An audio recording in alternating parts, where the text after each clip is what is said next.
Boa tarde, pessoal. Um prazer estar aqui com vocês. E aí hoje a gente veio aqui falar um pouquinho, né, sobre não só sobre computação quântica, mas também como a parte de quantum safe. Então vamos lá. Bom, o que é um computador quântico? Então, um computador quântico nada mais é do que um computador que ele pensa de uma maneira um pouco diferente, né? E o que significa esse pensar de uma maneira diferente?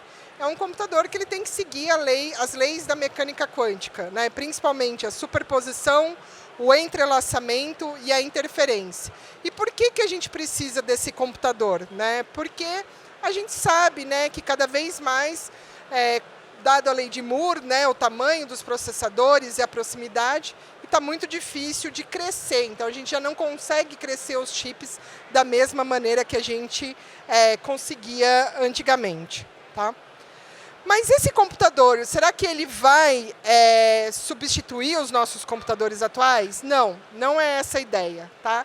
Então, a ideia dos computadores quânticos é que esses computadores trabalhem junto com os nossos computadores tradicionais, né? Então, o que a gente chama QPU, Quantum Unit Processor, com a nossa CPU ou com a GPU.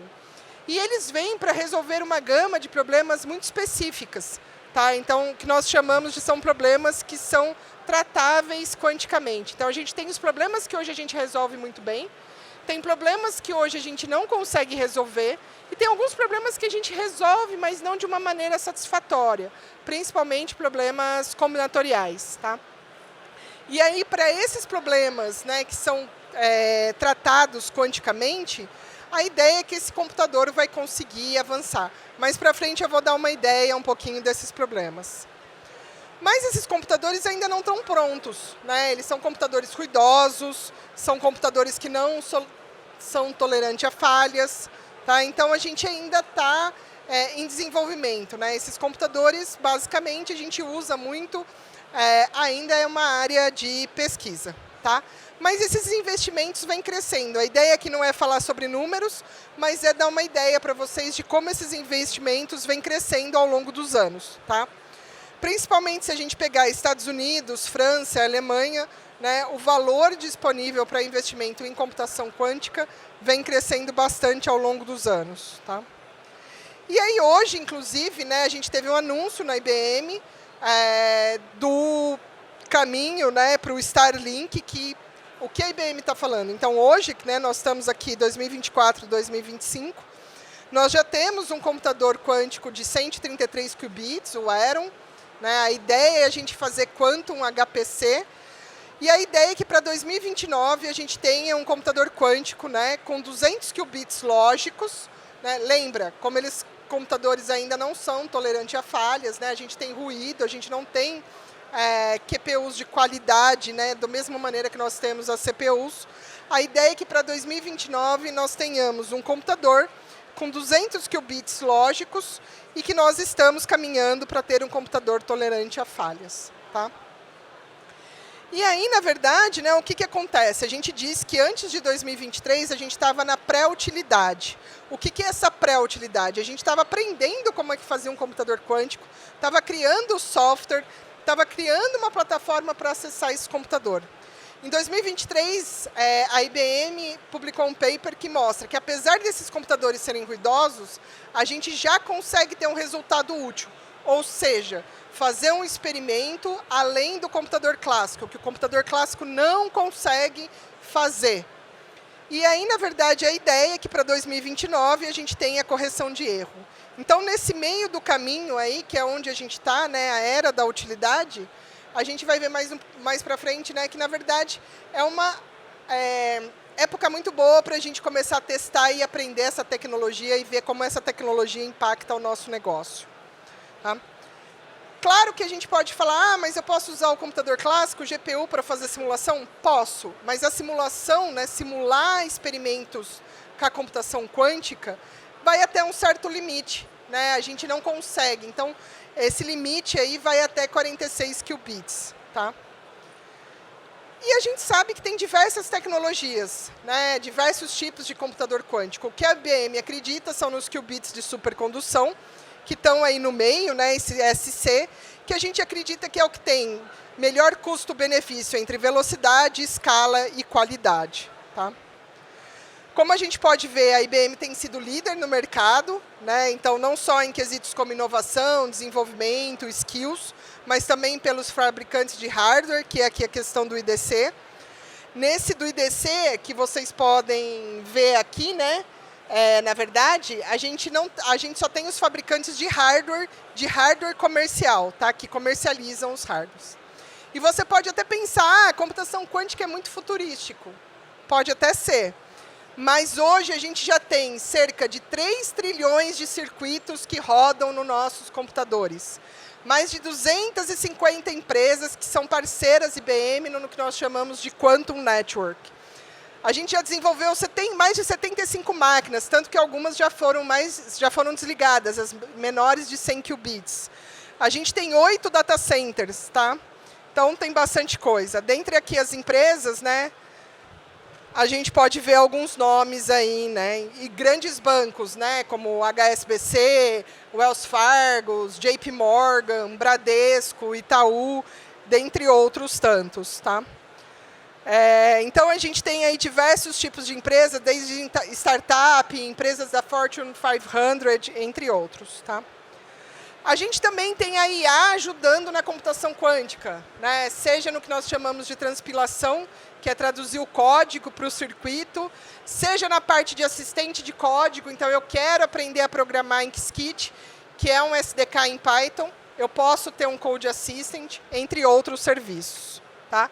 E aí, que nem eu falei, a gente tem problemas fáceis, a gente tem problemas muito difíceis, que é o algoritmo de Shor e Groover, que eu vou deixar o Catropa depois falar um pouquinho por que esses algoritmos são importantes.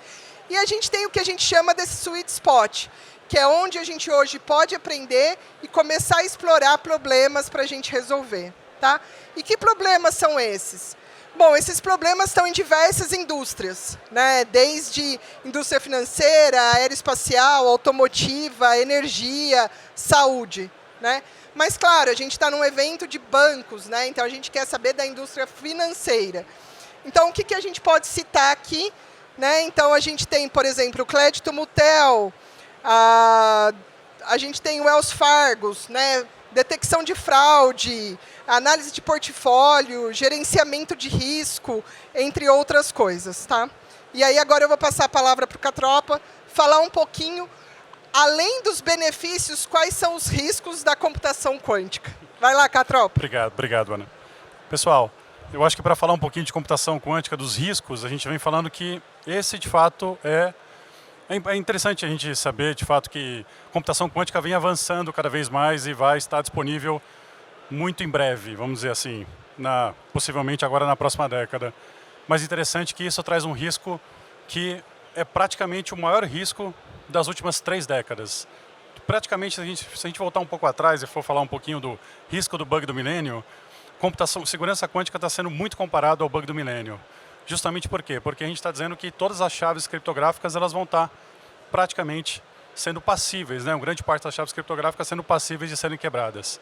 O que é, de fato, o alicerce de todo o sistema técnico que a gente consegue como tecnologia hoje, a gente entende que está pautado em criptografia. Não é nenhum software específico de antivírus ou uma solução de monitoração ou qualquer outra coisa. Hoje a segurança cibernética do mundo inteiro é pautada em criptografia para todas as indústrias. Então, essa é a grande relevância. E a IBM, ela tem experiência com criptografia praticamente há mais de 100 anos. Ela está dentro da história, que são os maiores criptógrafos praticamente que já passaram pela IBM, muitos deles com o Prêmio Nobel, muitos deles principalmente voltados para um campo de pesquisa muito forte, desenvolvedores de artefatos criptográficos nos últimos 100 anos, e cada vez mais a gente vem investindo nesse cenário novo. Não por menor, na verdade, a gente vem falando muito por que a sua organização ela precisa de fato de criptografia? Porque ela é o que pauta a confidencialidade de tudo que vocês fazem hoje. Se você manda uma mensagem para alguém hoje através de um WhatsApp, se você usa o seu iPhone para mandar um iMessage para alguém, tudo é pautado hoje em criptografia. 100% hoje, tudo criptografado. Então, a gente olha muito sobre essa questão, do ponto de vista de integridade, confidencialidade, autenticação, como você se autentica com as plataformas, com os bancos, como você transaciona. Tudo que você faz hoje praticamente é pautado em criptografia. Então, a criptografia ela simplesmente ela está em todos os lugares. Quando a gente fala de por que a criptografia, de fato, ela se torna um problema e por que ela é a fundação de segurança, vou mostrar para vocês aqui uma animação muito simples para dizer o quão rápido é, de fato, um computador quântico para tentar descobrir uma saída de um labirinto, que é como se fosse um versus de um computador clássico versus um computador quântico. O computador quântico ele vai por diversas formas simultaneamente para testar todos os caminhos possíveis para chegar, de fato, ao melhor resultado, ao resultado final. A grande diferença é que ele seria capaz de, principalmente, quebrar os dois principais algoritmos, Shor e Grover, como foi comentado aqui pela Ana, justamente em questões de horas. Hoje, o que demoraria milhões de anos para serem quebrados, a gente estaria falando de uma possibilidade de horas, todos os artefatos criptográficos serem quebrados no mundo. A diferença é que isso coloca em jogo questões geopolíticas, questões entre principalmente intercontinentais que estão sendo discutidas, todas as redes de telecomunicações. Então a gente está vindo a falar de fato sobre um possível evento, o maior evento de segurança pós-Guerra Fria, hoje é a corrida de segurança quântica. Realmente isso tem um impacto muito grande no mundo em relação à capacidade de telecomunicações e principalmente de tecnologia que envolve todos os setores e principalmente para, de fato, descobrir segredos que estão guardados por muitos e muitos anos, que a gente usa até termos de Harvest Now e Decrypt Later, principalmente sobre essa condição, que são dados que estão sendo roubados nesse momento, que eles vão ser descriptografados no futuro, quando o computador quântico estiver disponível. E de acordo com o que a Ana vem relatando hoje, a IBM vem avançando muito forte nessa questão da computação quântica, então, possivelmente, isso, na próxima década, a gente já é possível ver com que isso já seja uma solução sine qua non, já resolvida, que a gente fala, né? Aqui é uma questão muito desenvolvida sobre o tempo, é uma corrida contra o tempo, diferentemente do bug do milênio, que todo mundo sabia que ia acontecer exatamente quando ia ocorrer, em que momento ia ocorrer e o que eu precisava fazer. A corrida de segurança quântica ela precisa começar agora. É justamente essa a mensagem da IBM. Precisamos nos preparar agora, de fato, interagindo, mudando os algoritmos, entendendo quais são esses algoritmos que precisam ser alterados, para que, de fato, estejamos preparados sobre essa estrutura dessa corrida quântica. Catrop, quando que isso vai acontecer? Qual que é basicamente a previsão? Bom, estamos aqui mais ou menos uma jornada entre 2030 e 2035. Faz muito tempo, acho que vai ficar muito lá para frente. Não se engane. 5 anos passa-se muito, muito rápido para que você tenha um conhecimento de onde estão essas chaves criptográficas, aonde que se emprega a criptografia dentro dos seus próprios sistemas, dos sistemas bancários, dos sistemas de telecomunicações, dos sistemas industriais, para que você possa descobrir e até que você tenha algum tipo de controle compensatório, algum tipo de troca eventual e sanitizar esse tipo de evento, esse tempo já vai ser perdido. De fato, a gente calcula muito que em 2030 para 2033, quando de fato existir esse boom de segurança quântica, ele vai ser um evento que ele vai comprometer vários sistemas simultaneamente. Então, de fato, a preocupação é para agir agora. Esse é o alerta que a IBM levanta para que, de fato, tenhamos um tipo de ação agora. E, principalmente, a gente olha do ponto de vista de movimentação. Movimentação entre as indústrias, os principais setores regulatórios. Aqui eu mostro um pouquinho do panorama de o que está fazendo. Estamos discutindo isso no Brasil, tudo bem, mas o que os outros países estão fazendo? Principalmente a gente vem olhando uma guerra separada entre o que a gente chama do Ocidente e Oriente, né? China desenvolvendo artefatos criptográficos próprios e a parte de Américas, principalmente Estados Unidos, desenvolvendo as próprias condições criptográficas, né? A IBM está se pautando muito no NIST. Dos 3 principais algoritmos disponíveis hoje, a IBM desenvolveu os 3 hoje disponíveis. Tem 3 novos algoritmos mais disponíveis hoje, estão saindo esse ano, principalmente para ser homologados pelo NIST, que também vão ajudar nessa estrutura dessa faturação e principalmente nessa nova criptografia. A IBM participou de 3 deles. Grande parte do que a gente olha do Ocidente vem seguindo uma nomenclatura mais voltada para Américas, do ponto de vista do NIST, em relação do que tem que ser publicado. Aqui você vê a Austrália atuando, a Alemanha atuando. A comunidade europeia está discutindo muito a questão regulatória, do ponto de vista como deve aplicar essas mudanças criptográficas, do ponto de vista de governo, do ponto de vista do sistema bancário, do ponto de vista de telecomunicações das principais redes.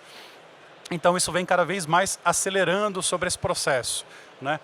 É evidente que existe um ecossistema dentro da estrutura entre o Oriente Médio e os demais países e principais dos cenários geopolíticos que vem acontecendo hoje, mas essa corrida acaba cada vez mais pautando mais itens, mais acelerados e principalmente para apimentar mais essa relação dessa corrida da segurança quântica que vem acontecendo enquanto a gente fala.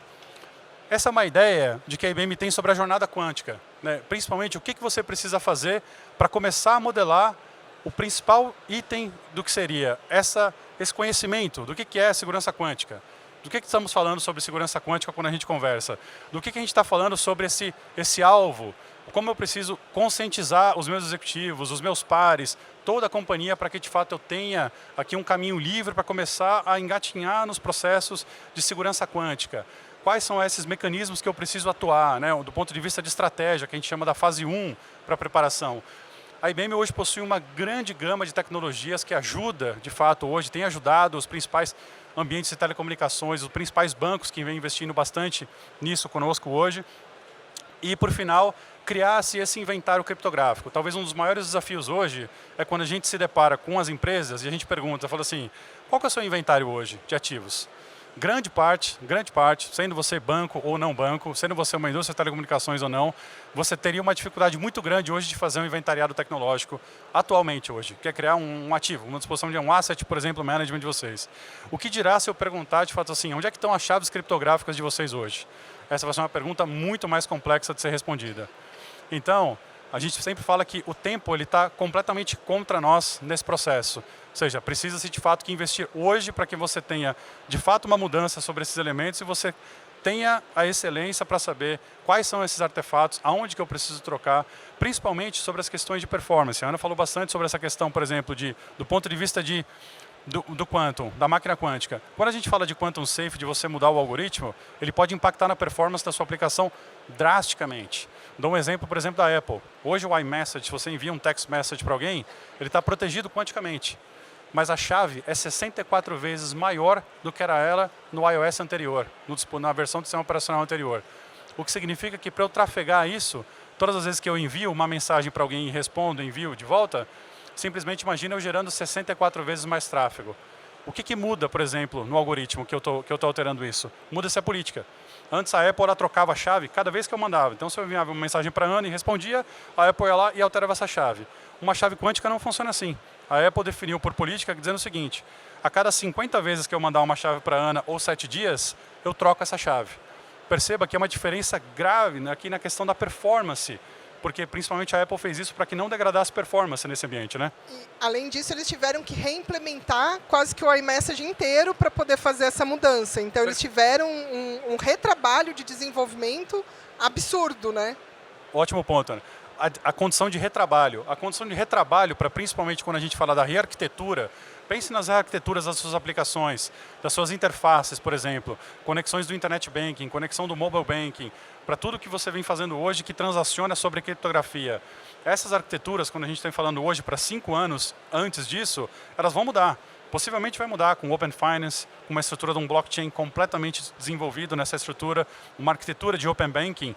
Então, a arquitetura já tem que ser pensada num ponto de vista de agilidade criptográfica, que seria, de fato, o último passo. Então, é trabalhar hoje para que você construa essa maturidade, para que dentro do seu ambiente de desenvolvimento você adicione elementos de agilidade criptográfica dentro do seu ciclo de desenvolvimento. Porque se vocês pegarem, o RSA durou aí cerca de 50 anos, mas esses algoritmos ainda não passaram pelo teste do tempo.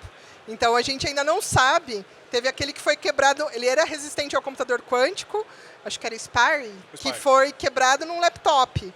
Né? Então, a gente não sabe se esses algoritmos propostos pelos NIST vão durar 50 anos ou se eles vão ter que ser trocados daqui, sei lá, 3, 4 anos de novo. Perfeita colocação, Ana.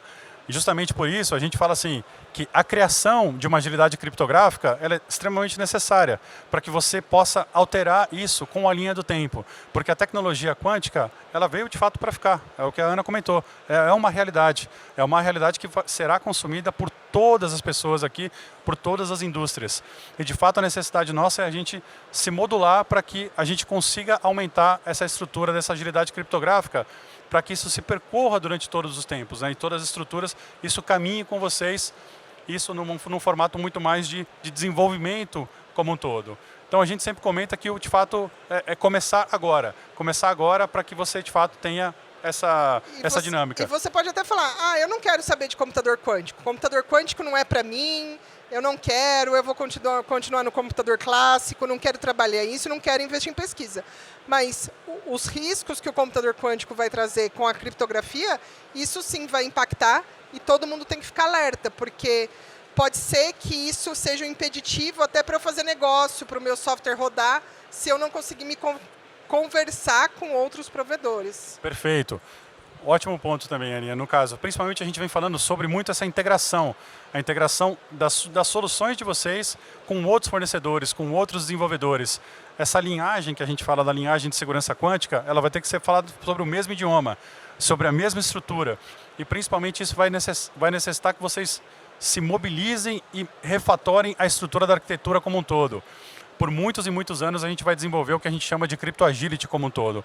Então, para a gente comentar isso de uma forma sempre puxando pelo tempo, é importante falar que sempre o tempo é de começar agora. A gente está antecipando um evento de praticamente de 5 anos que vocês têm para uma jornada. Parece rápido, parece que passa rápido de fato. E passa mesmo. Mas né? Tem uma estimativa de que se sua empresa tem cerca de 200 aplicações, você vai levar de 4 a 6 anos para fazer toda a troca de criptografia. 6 anos já estourou o tempo. Praticamente. Você já estourou o tempo, você já está completamente vulnerável. Então, existe de fato uma condição de que entender de fato quais são esses riscos, começar a entender quais são esses riscos dentro da sua operação, dentro do mapeamento. A gente fala muito sobre definição das joias da coroa, né? Quais são as joias da coroa da sua empresa? Quais são as joias da coroa do seu negócio? E a definição sobre essas joias da coroa é o que vai pautar toda a segurança quântica para os próximos anos. Justamente identificar quais são esses riscos, implementar esses programas que são necessários, implementar essas metodologias e esses processos que são mais ágeis de serem colocados para que você de fato tenha uma segurança quântica voltada mais para o futuro e possa se precaver em relação a esse assunto. Exato. Pessoal, gostaria de deixar um convite aqui para vocês, principalmente. A gente vai estar fazendo um primeiro evento, que seria um evento só de segurança quântica. Ele é pautado em Londres, vai ser, evidente, mas a gente vai ter uma versão dele online.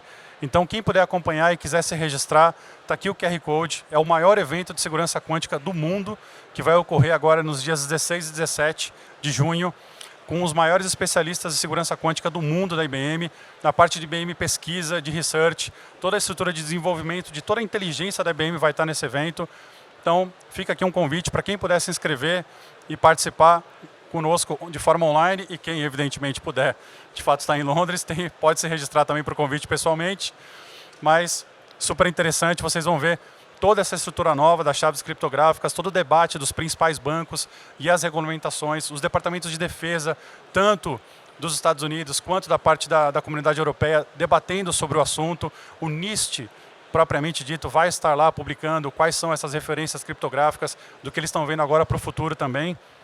E o principal ambiente de pesquisa da IBM, que é o grupo de IBM Research, tanto de Zurique quanto dos Estados Unidos, vão estar presentes também sobre essa estrutura do evento. E para você que quiser ficar sabendo um pouquinho mais sobre computação quântica, é só você procurar IBM Quantum, que você vai conseguir achar não só materiais, né, mas também acesso à plataforma. Vale lembrar que qualquer um pode se cadastrar gratuitamente na plataforma da IBM e todo mundo tem direito a 10 minutos grátis do computador quântico para aprender a usar, tá bom? E quiser me procurar no LinkedIn, também estou à disposição. Obrigada, pessoal. Pessoal. Obrigado, pessoal.